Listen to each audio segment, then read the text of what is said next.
My name is Dr. Byron. I created monsters, and I like it.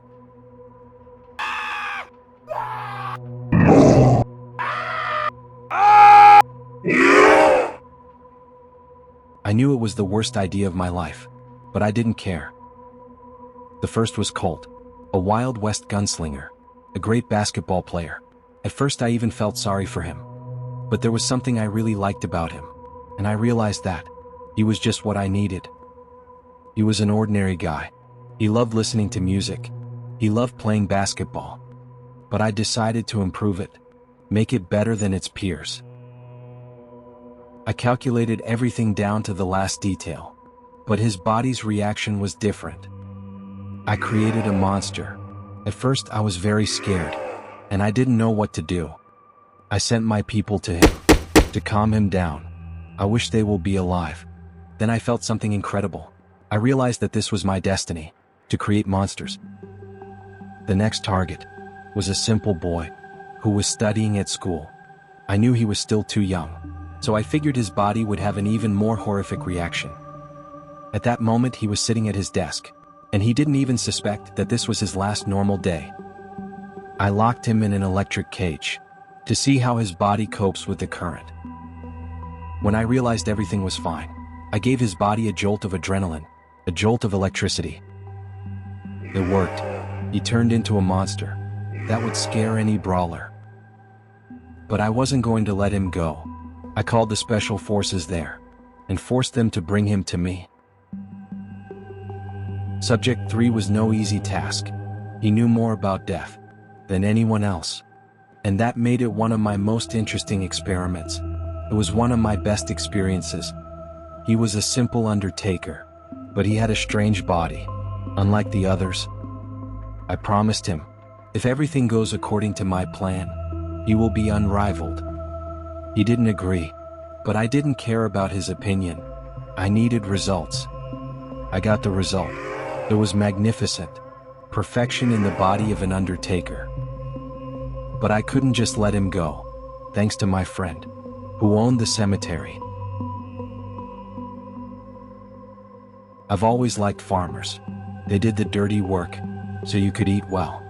I knew the bull was very strong, so I was very happy with the new experience. A simple farmer, a family man, a hard-working worker, an ideal test subject. As I already said, he was incredibly strong, so I sent my guards to him. With great difficulty, but they managed to pick it up and bring it to my lab. Surprisingly, he made more attempts to escape than the others, but science proved stronger. He didn't want to understand that he is the next generation of technology. Since he doesn't believe me, I only had to do one thing: prove it. Expectations were met, but he became an uncontrollable machine, without any control. And again the suspect was neutralized. I've never met anyone like him. He's the perfect test subject for science. Think about it yourself. Bird, with human abilities and life.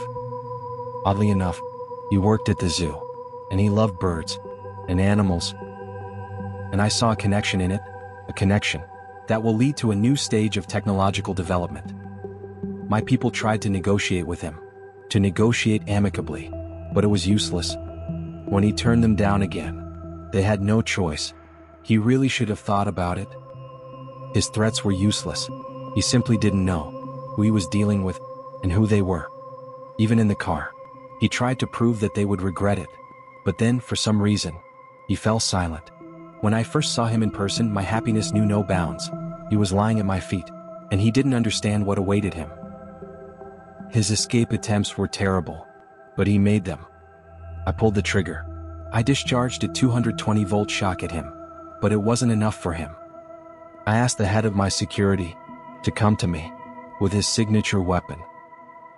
I explained to him that my patient was behaving badly and asked Frank to teach him some manners. Having finally studied his body, I understood what was going on and how to do it. I was waiting for progress. An unstoppable monster, thirsty for revenge. How glad I was. I thought I could send him after other brawlers, and I decided to keep this option for myself. Have you ever heard of secret agents in the past? Well, if not, this brawler is the perfect explanation. Ladies and gentlemen, let me introduce him to you. An ordinary cat who loves home and comfort, no different from the others. He goes to supermarkets just like you. He loves to eat. He loves that everything is delicious. He has a pet named Alfred. He loves him very much. I searched for his habitat for a long time, and when I found it, my happiness knew no bounds. The FBI broke into his house because they had questions for him too, but I had ideas. I had to give them quite a bit of money to let me take it to my lab. Even then I knew that this was one of my best creations. I was sure that I worked on it day and night without rest. The agent didn't want me to touch him or go near him, but I needed the knowledge, so I didn't care. A deity in the body of a brawler. Absolute superiority over others. But again, uncontrollable. Spikes and I were good friends and they agreed to help me.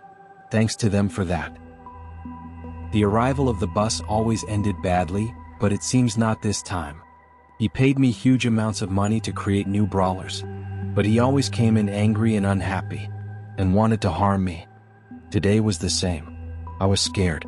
He was incredibly angry. I explained to him that everything was going according to plan and he had no reason to worry. Science is the kind of thing where you have to be able to wait to achieve greatness. I showed him the result.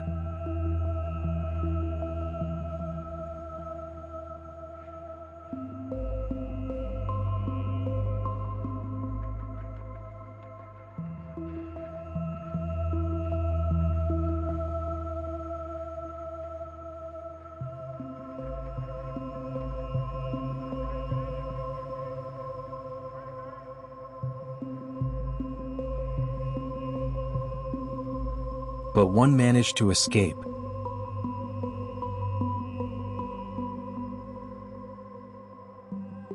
The boss was overjoyed. He gave me the money, including a bonus, and said it was the best thing he had ever seen. He said that thanks to my experience and knowledge, we can create a new life for Brawl Stars. I said that this is completely realistic and that we can start working right now. For the first time in my life, I saw a friend in him, and he in me. It was amazing. He gave me new assignments and I agreed. Then we looked together at a portrait of our company's founder. It was my boss's wife. But also, it was my sister. We decided not to stop under any circumstances, in memory of my sister and his wife.